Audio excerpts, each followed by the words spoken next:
যাদের বংশের সাথে লেগে রয়েছে দুর্নীতি, তারা আবার আমাদেরকে জিজ্ঞেস করে আমাদের বংশ পরিচয়।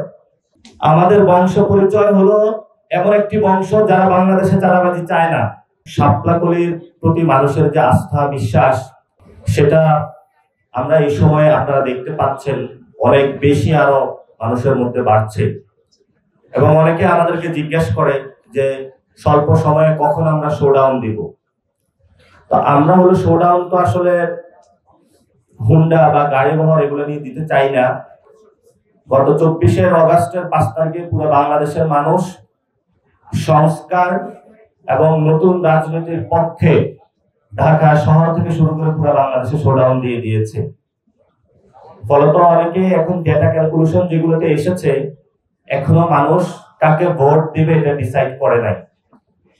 অর্থাৎ তারা অপেক্ষায় আছে কখন শাপলাকলি আসবে এবং সেই শাপলাকলিকে তারা জয়যুক্ত করবে।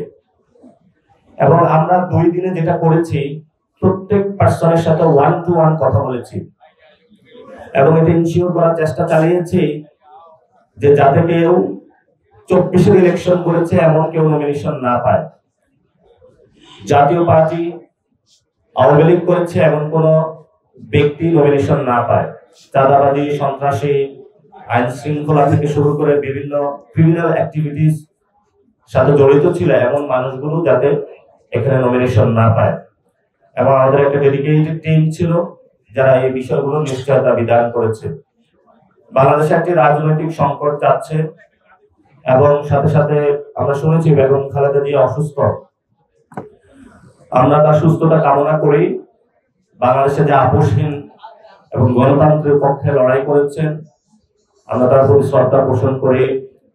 সাথে সাথে আমরা একটা বিবৃতি দেখেছিলাম, জামায়াত ইসলামী বলেছে যে যাতে বাইকের যে শোডাউন, হুন্ডার যে শোডাউন, সেটা বন্ধ করে, কিন্তু ততদিনে তারা পুরো বাংলাদেশে শোডাউন দিয়ে দিয়েছে।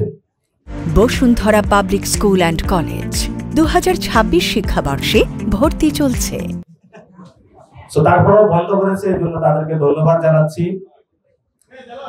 সাথে সাথে আমাদের এই যে পুরো বাংলাদেশে একটা ভূমিকম্পের আতঙ্কের পরিস্থিতি সৃষ্টি হয়েছে, সরকার এই বিষয়টি খুব সুন্দরভাবে হ্যান্ডেল করেছে এবং তারা একটার পর একটা পদক্ষেপ নিচ্ছে।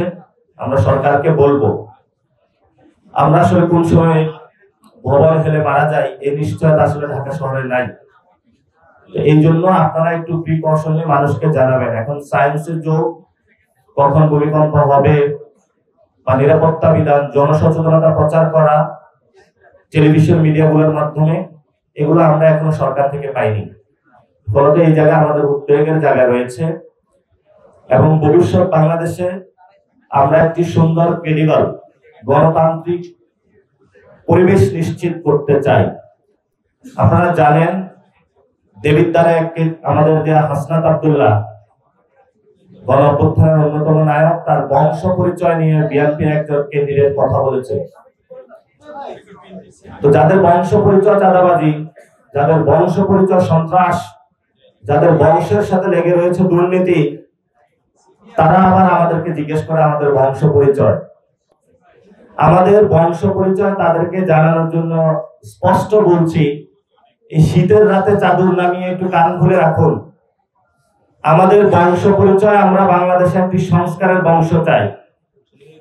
আমাদের বংশ পরিচয় হলো এমন একটি বংশ যারা বাংলাদেশে চাঁদাবাজি চায় না। আমাদের বংশ পরিচয় হলো তারা বাংলাদেশে যারা দুর্নীতি চায় না। আমাদের বংশ পরিচয় এমন যারা বাংলাদেশে কোনো সত্যিকার অর্থে যে জন্মদাতা মা বাবা, তাদের কাছে আমরা কৃতজ্ঞতা স্থাপন করি। কোনো অন্য দলীয় দাস হিসাবে আমরা কারো কাছে মাথা নত করি না। এগুলো যে সংস্কৃতি আপনারা মাঠে নিয়ে আসছেন, এই সংস্কৃতির মনোজগৎ আপনাদের পরিবর্তন করতে হবে।